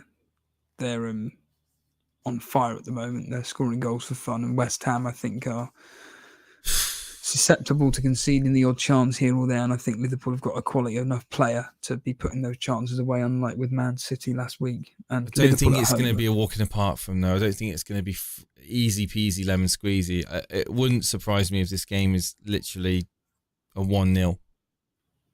No, that's happened twice at home for Liverpool, 2 1-0s. So we'll see. Of course, Sunday at 2:00. Sheffield United versus Newcastle, Steve-O. I mean, I think this is pretty clear cut, isn't it? Newcastle away, comfortable win. It's not going to be comfortable. 1-0. They'll be winning this. Jace, you've just literally just got exactly, what was that, 8 out of 10 results exactly the same as me. Well, I think our outcomes are going to be very similar. I think we've got. I initially had 2-0, but I just think Sheffield United are make it hard. Within reason, make it hard. solid enough. Yeah. They'll turtle up at the back. Wouldn't surprise me if it's a second half goal that wins the game for Newcastle. Yeah. After 60, 70 minutes of Sheffield United just being an absolute pain in the arse to break down. So there we have it. That's the 10 games this week. So there we are. Go sleep. Will you talk? Well, I'll go sleep. I'll go sleep while you talk to the people that are in the. I think from an Elite FPL perspective, it's going to be an exciting weekend. But from a football perspective, I just don't think it's that particularly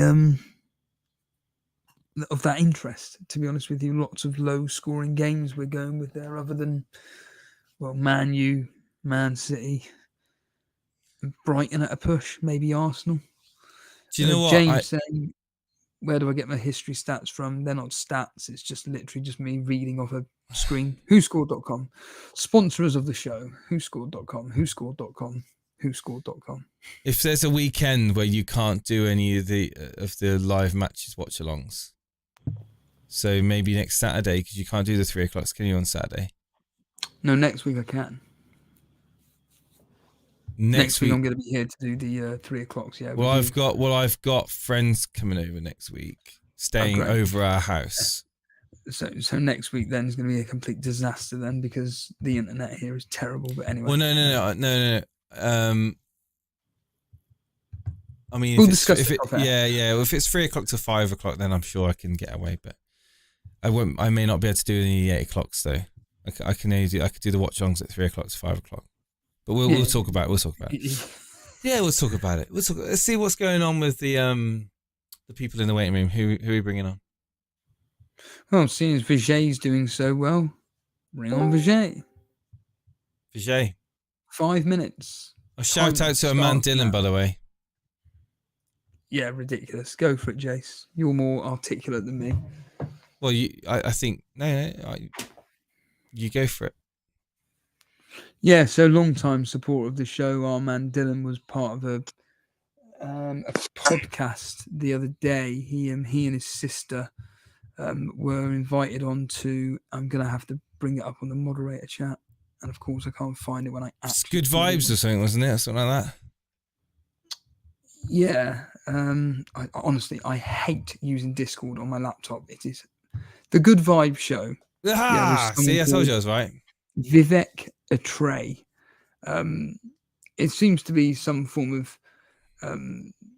entrepreneurial type podcast, an individual that interviews others that are well up in the high ranks of various businesses and whatnot. And he just says here, me and my sister had the privilege of being featured as a dynamic siblings pair on the Vivek Atray's inspirational podcast, The Good Vibe Show.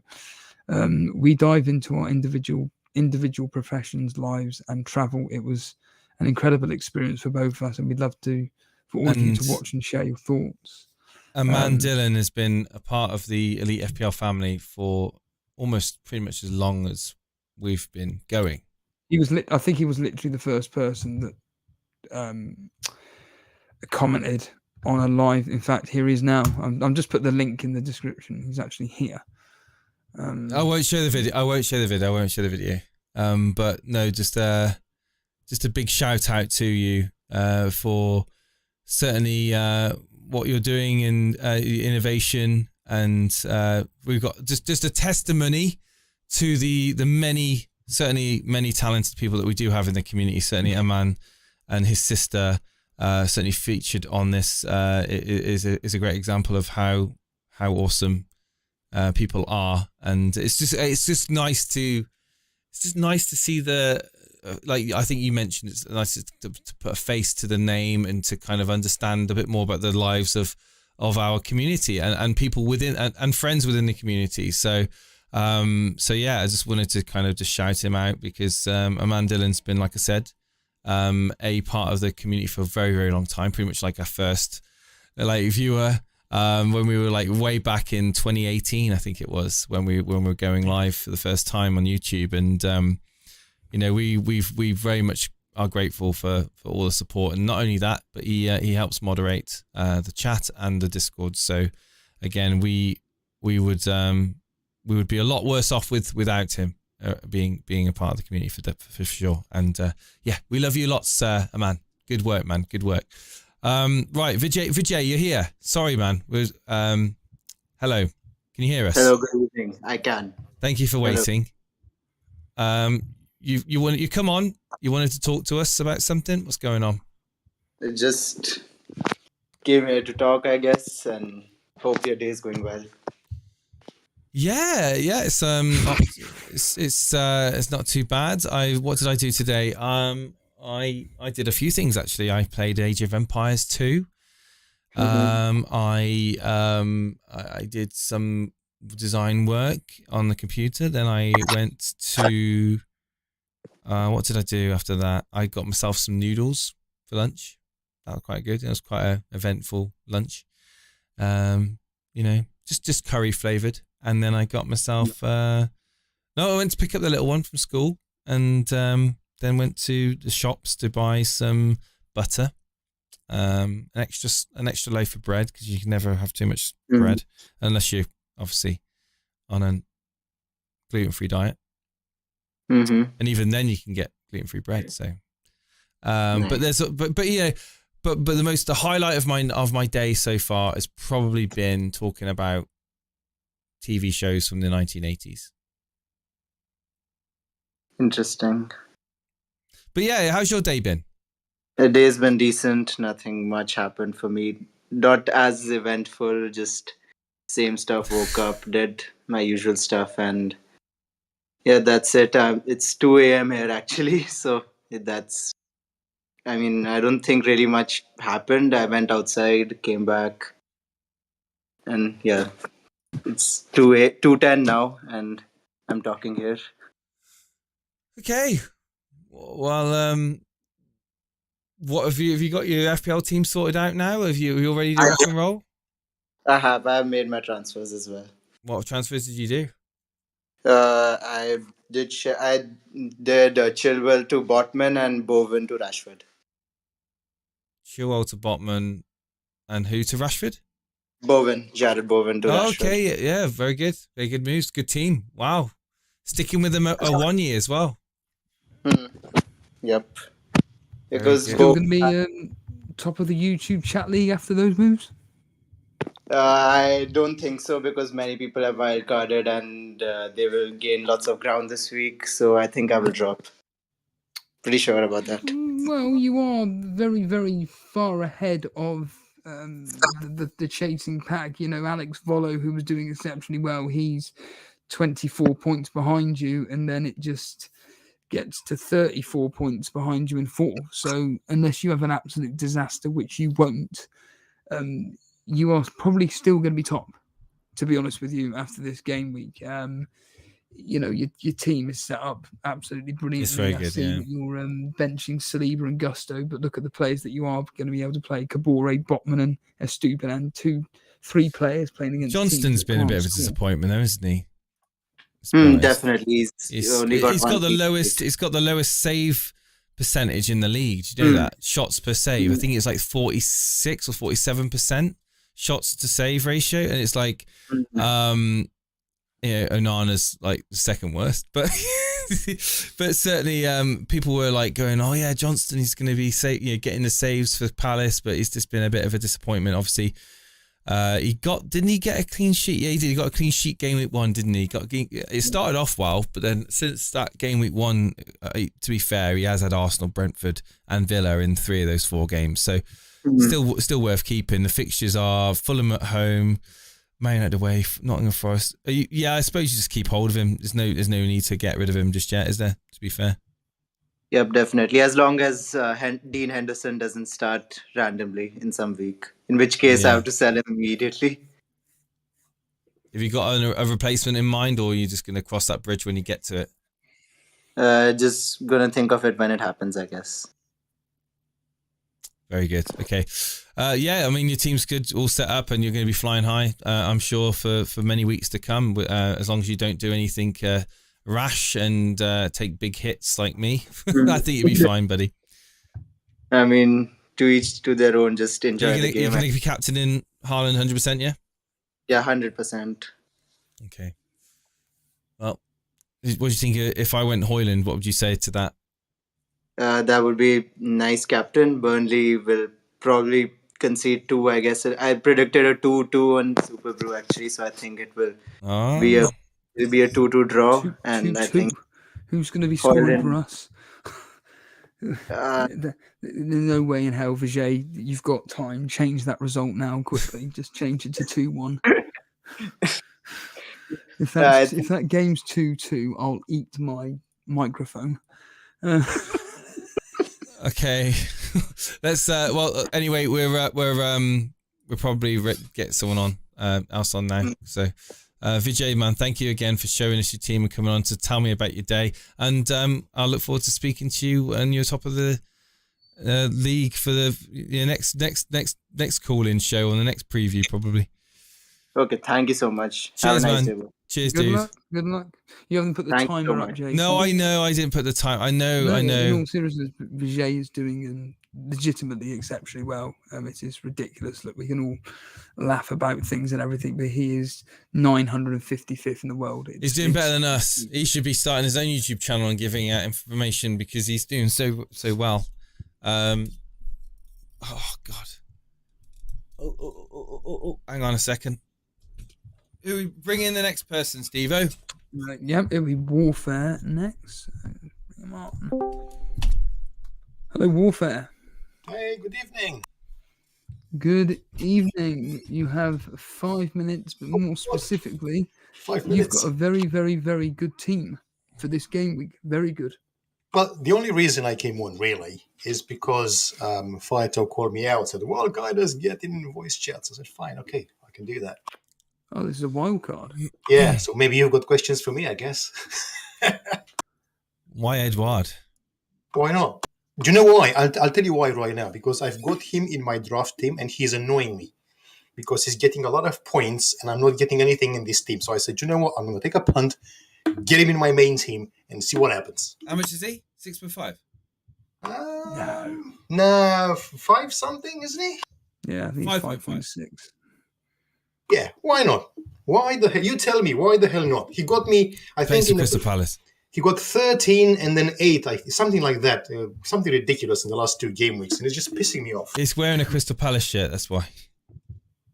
Yeah, I suppose. I'm assuming you're going to be doing the old swap-in James Ward-Prowse for him week in, week out, or whatever. Yes, absolutely. Yeah, Ward-Prowse exactly. is an amazing player, and he's another one that I missed out on so far. I want him in my team. That guy is a machine. I want him. So 2 goals against Wolves at home. This is Edouard I'm talking about. 2 goals against Wolves, 1 goal against Aston Villa. And he's got coming up Fulham at home, Man United away, Nottingham Forest at home, Newcastle away. Yeah, fixtures are pretty good, to be honest, all the way through to Liverpool in game week 16. Yeah. And there are some possibilities there. I think it's a bit hard though. Yeah, I can see it. Yeah, for cheapness, right? It's a cheap way of getting all the players you want in. Have you got any money in the bank? Oh, I do actually. I've got another 1.6 in the bank or something like that. You wouldn't go Højlund then? I don't want to hurt your feelings. But You got the right. no. You got the perfect money to get Højlund in. Edouard to Højlund. Not for me. I don't trust. Right, get off there. I knew you'd say that. Get him gone, Steve-o. No, fair enough. What are you going to do with that 1.6 then? What's your thoughts? I don't know yet. So my initial thought was to wait until game week 8 or 9 to use the wild card. Uh-huh. But then I thought, you know what? All the players, I want them now. So I just went ahead and did it. So I've got enough money in a couple of game weeks. If I want to bring something in, I can easily do that, whoever that might be. Well, within limits, obviously. That's my plan. I don't have an actual plan for that money yet. We'll see. And I don't think I'm going to use a transfer next game week either. So I'm more than likely going to roll and then have 2. And then we'll see what happens. I think those Ward-Prowse points on your bench are going to be frustrating. You think he's going to get points against Liverpool? Yeah, I do. Really?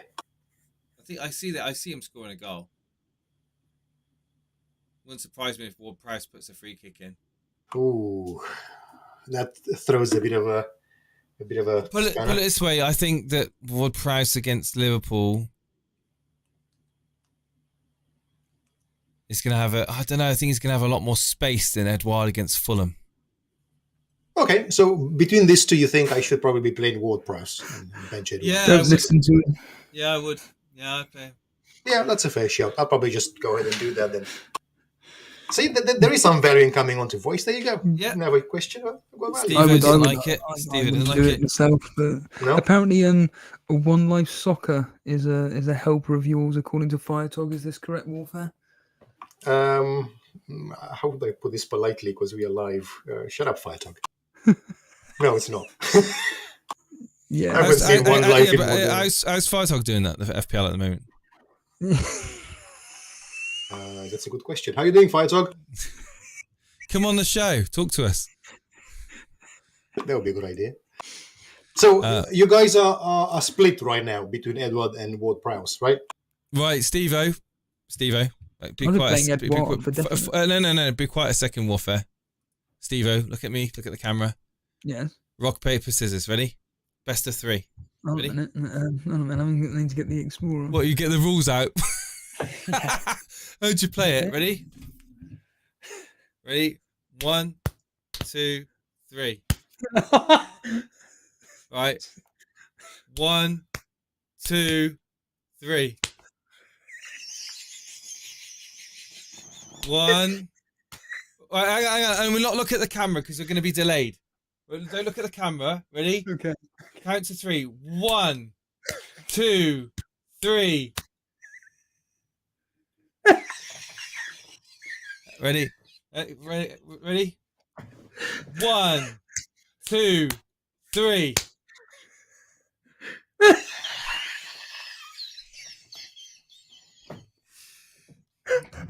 Ready? 1, 2, 3. What's going on? I beat you. Yeah, best of 3 though. Oh. 1, 2, 3. 1, 2, 3. 1, 2, 3. Yeah. I'm gonna have a heart. Anyone in the chat know who's winning? Yeah, Steve-O won. Steve-O won, so you should play Edward. Fair enough. Right. God. Okay. I have to say, this is the most technical selection I have ever seen between two players. Brilliant. Well, I you mean- can go on Black Box now, and you can ask them. So. I wonder how many. I wonder how many other FPL channels have rock paper scissors deciding who to play over which. Yeah, I mean, to be fair, it is a 50-50 toss up. I think you're indecisive. To be honest, you're a big fan of Ward-Prowse, and you've chosen Edouard. I think yeah, it's not the end of the world. But I am, yes, but I just thought that between the two, and it's ironic a little bit because obviously Edward plays against my goalkeeper, which is again is annoying, but you can't avoid these situations all the time. I just have that feeling that you were talking about in the beginning. Mm-hmm. There's Yeah. your answer. Yeah, there's your answer, man. There's your answer. Good luck with the double Newcastle defence. I think is a great shout. And to be honest with you, can you upgrade Botman to Trippier? I had Trippier. There was a reason. Hang on a second. Let me check my money so I don't say rubbish things. Hang on a sec. Well, your time is out of time, so take as long as so you I need. would have Botman over a Trippier over Botman. Trippier over Botman. Is he worth it? Yes, he is. If you can do that move, just do it. I mean, I've got the money. I've got the 1.6, then. like I said. I can do it. Do it. I would prefer Hoyland in for Edouard, but Well, I'm a United okay. fan. What would of course say? There we go. Got the United tinted. Those are glasses two on. interesting choices. Okay, so let's think about it. Between those two, which ones do you prefer? Right, rock paper scissors, Steve. Oh God, not again. No. Well, I know which one you prefer. What is Steve was saying? I know what Steve is going to say. I think Botman to if you've got- Trippier or Eduardo Hoyland? What do you think? Yeah, I think if you're set on the double Newcastle defence, I think that threat from Trippier and the fact that he's a bonus point magnet, I think you cannot lose out on him. If you can get him in, and clearly you've just said you can. So if you really want to be saving money, then you just get him in for Shah, don't you? But I just think Shah's got more of an upside to Botman, really. But yeah, get Trippier in no matter what. So whoever you take out of Shah or Botman. But it's all depending on your plan if you want money or not. But I really do think that getting in Trippier for Botman, I think could be very, very, very profitable. Okay, that's fair enough. Now, thinking about it, I do want to keep my double Newcastle defense. And if I were to bring Hoyland, that would be double United, which I think it's a little bit too much for me right now. So I think I'll probably fair just enough. stick to Rashford. Yeah, it's all good. It was a good time to bring Rashford in as well because he's dropped in price, right? So I got him at 8.9. So I like that. Yeah.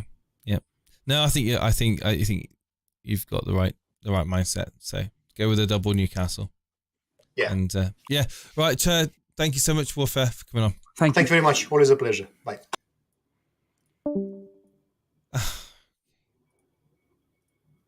Next caller, Chase. Got to rattle through them. Edgeworth would be next, my friend. Another one that's wild carded, apparently, according to Fire Talk. Hello, Edgeworth.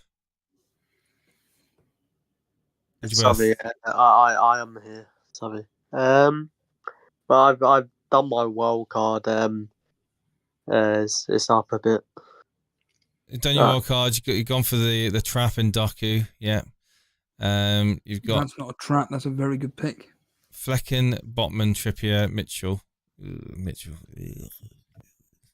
So here's my. I've had people in Hangouts as well. A lot of people, you know, they don't know Mitchell. That spot right there is a 1 game week spot. Like he's just. I just What, for you, needed Doggy, you someone. Mitchell or whoever it would have been, if not Mitchell, is just a 1 game week spot for this week, and then I needed someone on my bench that is cheap. Mate, your bench is wrong order. You need to put a Doggy first bench, surely. Nah, You're gonna joking, be, right? Luton are going to do nothing in that game. I think Dougie's got a better chance of getting points in away at Arsenal than Morris and Bell have got at home to Wolves. I don't know. I think Luton could sneak a 1-0 win against Wolves. You know? Okay. But, so I got... Mitchell is only going to be there for 1 week. And then he's just going to be on my bench.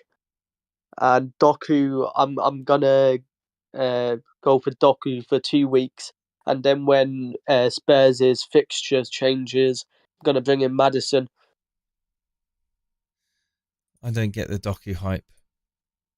Well, he's going to be the third attacking midfielder. But he's going to be rotated. He's not going to get guaranteed. He's a guaranteed starter, Jace. He's not a guaranteed starter. He's guaranteed. Bernardo Silva is injured, and Grealish is probably not going to be. He's not going to play this weekend or not start. So, okay.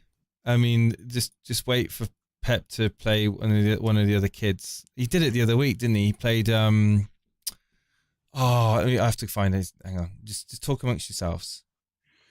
Well, our man Dylan's just quickly asking which one to bench out of a Doggy, Chilwell, and a Stupinan. You definitely do not bench a Stupinan. Chilwell, from my biased point of view, mainly because I just expect Chilwell to potentially not start, and even if he does play, I don't expect much from him. But no, this plan that you have, what's the likelihood have you been sticking with your plans this year, Edgeworth? Not really, no. Brilliant. I do like stating the obvious again, the double Newcastle defence. You've gone Trippier, Botman. Do you have any money in the bank? 0.4. Ooh. Can you upgrade Botman to Shaw? Because he's did you get him for 4.6 or 4.5? You hate Botman, don't you? 4.5. Oh, unlucky. Yeah. So and I need that money as well, because my plan is get after the double game week, go Morris down to Archer and Doku up to Maddison. Right. Yeah. Yeah. Because that's when the Spurs fixtures change. Yeah, absolutely. Yeah. I think the plan is there. I think it's all set. People seem to be liking your Mitchell move as well. Like you say, you're having him in for maybe like a 1 week punt. Then he's going to sit on the bench. He's 4.5 million. Look, their fixtures, they're not exactly amazing, but this Fulham game is probably in the next 4-5 is of the highest probability of getting a clean sheet. So I think that punt, there's a decent chance of it actually paying off this week, and then obviously after that you're going to be playing the likes of a Doggy, and then you've got the double game week set up with Morris, and I'm assuming you'd be playing Bell in that double game week. So yeah, I think this it's a really nice wild card. I do also like the Brentford goalkeeper and the fact that you've got the West Ham goalkeeper in there as well, because Brentford's next 2 fixtures, Everton at home, is virtually a guaranteed clean sheet, and then you play Areola the following week when they've got Sheffield United, and I'm sure that it will just continue some form of rotational plan where West Ham have got the better fixture, and that's when you'd be playing obviously Areola, and as I look at it here, they have got some decent fixtures. West Ham certainly from game week 10. Everton, Brentford, Nottingham Forest, Burnley, Crystal Palace. So I think you're set up, Edgeworth. Or as Firetog's calling you, edge worthless. Have you got anything to say to Firetog before we let you This go? is smack talking. I'm just gonna say I haven't seen him in the hangouts all week, so he's hiding because he's at the bottom. Maybe he's been on his spreadsheets. Well, He yeah. ain't got time for Discord What anymore. game week did he come in with the spreadsheet? Game week 2.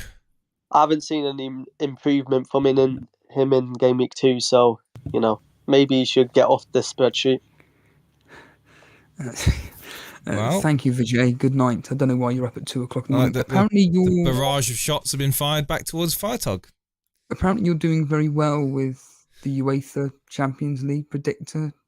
Yeah, I was. At one point, I was 19th in the world, 300,000. Now I'm 164th. So, I mean, that doing is. all right.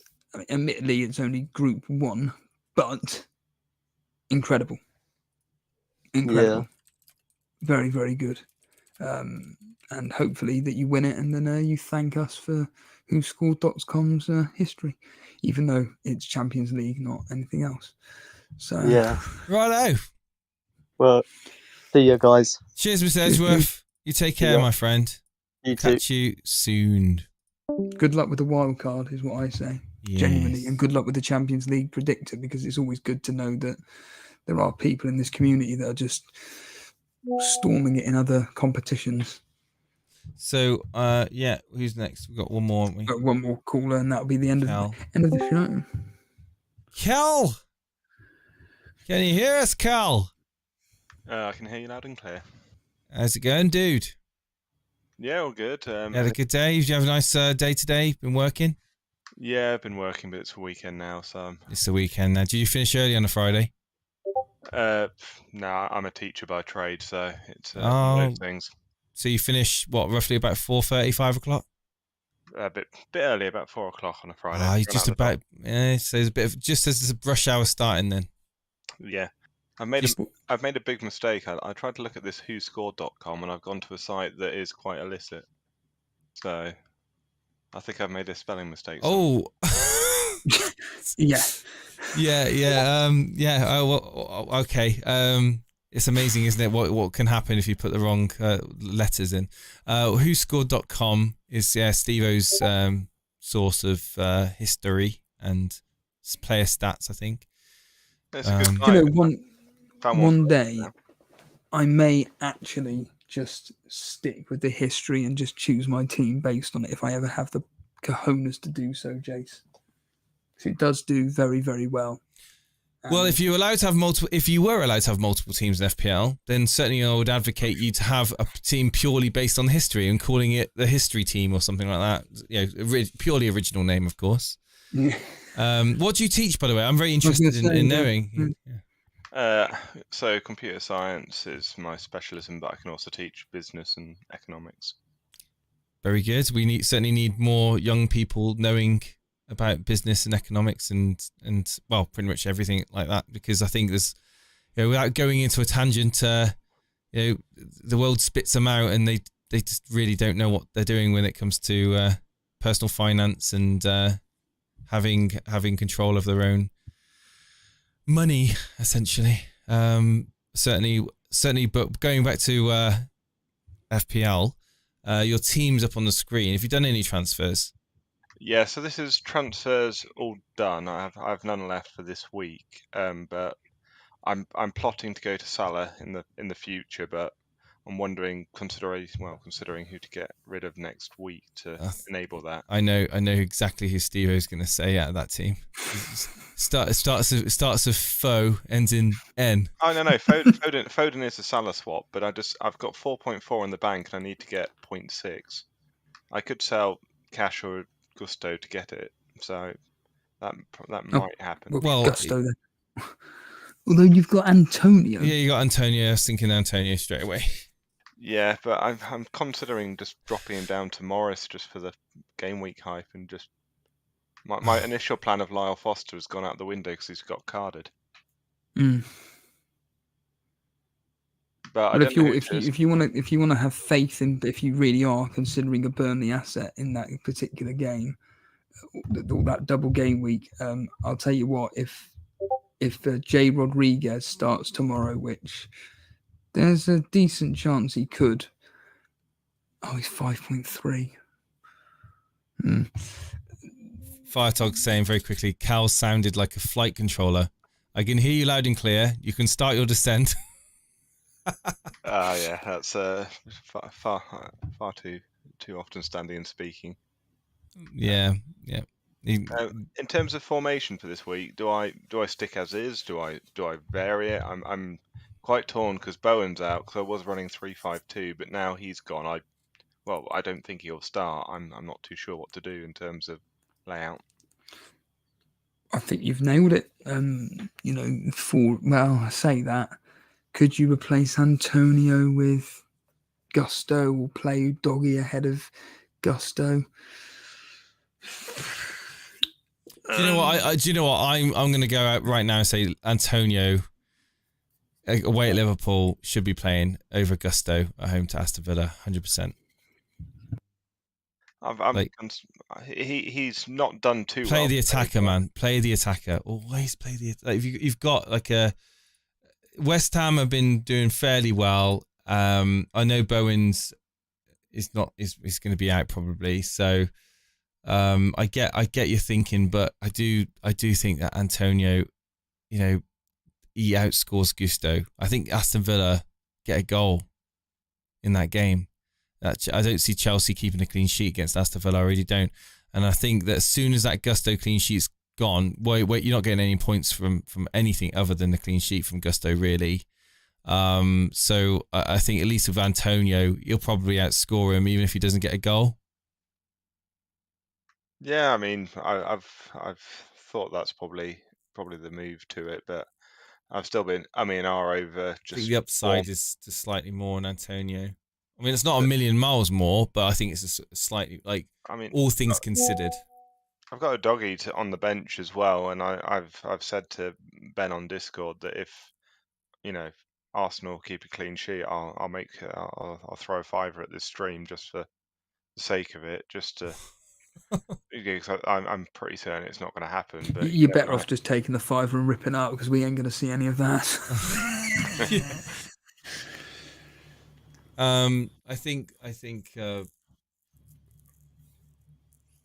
I mean, this team just needs a couple of changes to make it like something that I could roll with, and that would be Foden out, Antonio out, Bowen out. It would involve Salah in, probably, and just obviously cheapies to kind of accommodate that really in forward and midfield. That's a long-term plan, so I'll get rid of Foden, but I'm considering for the fifth midfielder, and I think I know based on this stream already, either Eze or Diaby, but that's Diaby. We don't need rock paper scissors for that one though. No. I think that one's pretty much an agreement from me and Steve-O. But no, I think that. What have you got a transfer burning a hole in your pocket right now? You say? No, I've got no transfers left, but I've got 4.4 million in the bank. So if I get rid of Gusto next week, I can. Well, I'd have to -4 to get Salah in, which I don't think's quite worth it yet. But he's got thingy next, isn't he? He's got fixture wise. He's got Spurs, Brighton, and Everton. Yeah, I think they're open games, but certainly Spurs and Brighton game. I think that they'll be really cracking games. Spurs, Liverpool, Brighton at Liverpool. I think are going to be brilliant games to watch. And I think there's going to be space for Salah to run into, and I think there's going to be a lot of opportunities. So, I don't know. I would be wanting to get him in for that Spurs game. I really would. I think a -4 for Salah isn't the worst. Steve-O?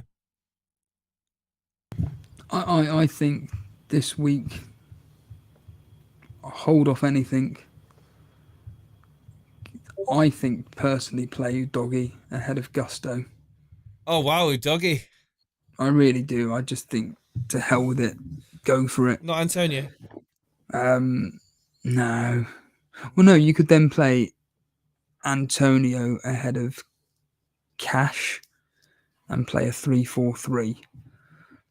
But I wouldn't be benching Udogie personally. I think that there's a lot of upside to Udogie, especially the fact that this Tottenham manager just doesn't give a damn who he's playing. He will just be wanting his players to just bomb forward and get those goals.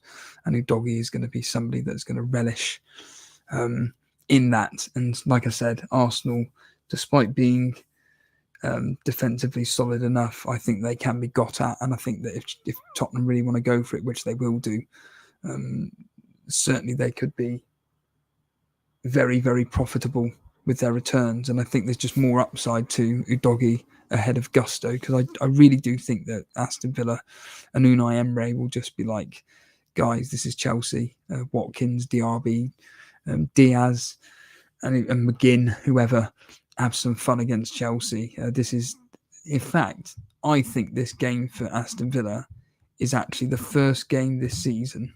I'm going to have to correct myself now, but I'm pretty certain this is the first game where they can actually stamp their authority down. Oh, they had Newcastle, didn't they? I think they should be. Oh, they had Liverpool as well, and they played fucking terribly in that game, didn't they?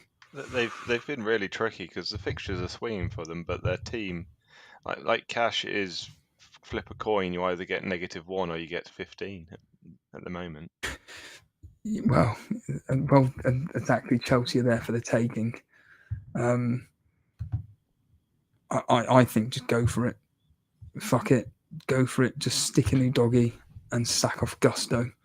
Don't worry about the Liverpool match. The Liverpool match, I think, is going to be, because it's at Anfield. Like I say, West Ham seem to struggle a lot at Anfield, and despite their form at the moment, I just think Liverpool have got enough to come through that, as I said, in a very, very tight game. Yes, can they score? Cool. Obviously they can, but I just don't think it's going to be that high. Whereas with Tottenham, I think there's more of an upside to Udogie outscoring Antonio, personally. Cool. I hope this helped answer your questions. It Cal? won't. Yeah. That was helpful. It's just one of those things where I've given myself with my draft a benching headache, but I'd rather that's the benefit. Well, that's the unfortunate side effect of having a 15-man team that you could pick from any week, and you can't play all of them, and you've got, obviously barring the Bowen injury, you've got decisions to make, haven't you, between the Udogie, Antonio, Gusto, Cash, essentially this week. So no, I see what Steve-O's saying. Play Udogie over Cash and play Antonio over Gusto. That makes, I mean, to be honest, I'm inclined to agree with Steve on that one. Just have Cash and Gusto on the bench. Udogie's been like, I'm an Arsenal fan, so it pains me to have 3 of their assets in my team, but I see true. Yeah, true. Yeah, but again, it's that Ange ball. And I think Steve-O's right. It's attack, and that's the sort of FPL assets you want in your team. You want teams that are not scared to just go forward, regardless of who they're playing against. And yeah, I do see goals for both teams, but I think Udogie's got attacking output in that Spurs team. Yeah, I'll throw him in and see how I do. I only got 33 points last week, so I need. Feel free to lambast us if it doesn't go well. No, after last week, it was like 33 points. I had a terrible week. I can't. Every other week's been decent, so I'm hoping to. I think everyone was in the same boat, mate. To be fair, majority of people had a very average week last week, so I wouldn't worry too much about it. Some people like me took a hit. So yeah, it could have been worse. But yeah, cheers, Cal, for coming on, man. Thank you, guys, and I'll speak to you whenever. Cheers, buddy. Thank you. Cheers. Cool. That was the first time speaking to a couple of new people. Oh, no. Cal's been on before. Has he? I was. Oh, yeah. Okay. Well, I stand corrected. I think we're pretty much ended it. I'll Steve, shall I play them the clips of me singing at the gig? I think play the Dartless one, because at least people will know. Oh my goodness. Okay, I'll do the Dartless one. Bear in mind, I didn't warm up. Okay, didn't warm up for this. Right, play the Darkness one. A little bit worried, a bit nervous.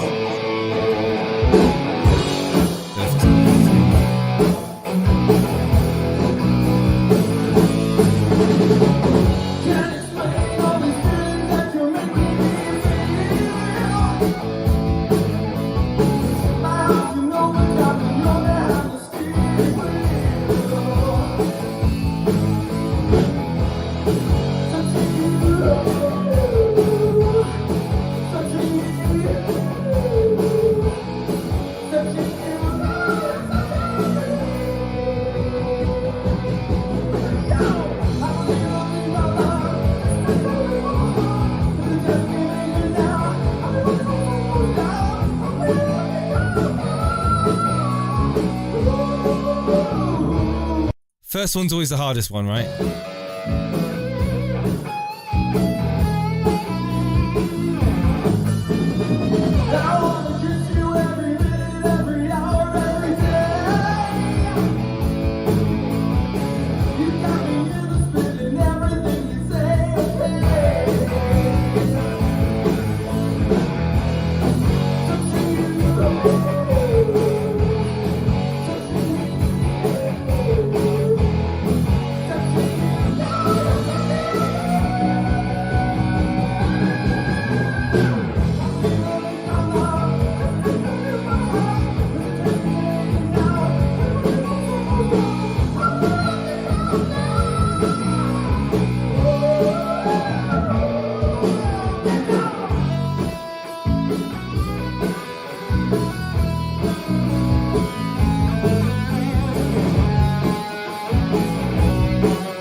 Oh my god. Oh my god.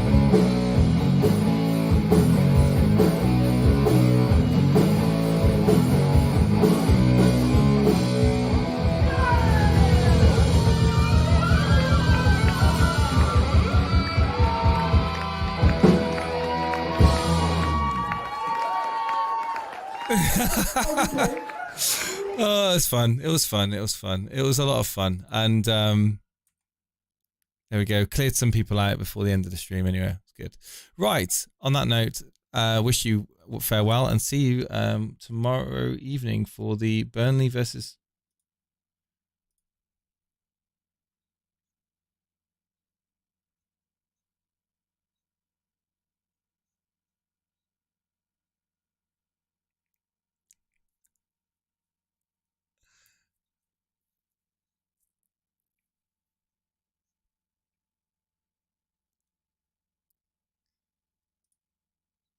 Cheers, guys. Say goodbye, Steve-O. He's waving. Bye.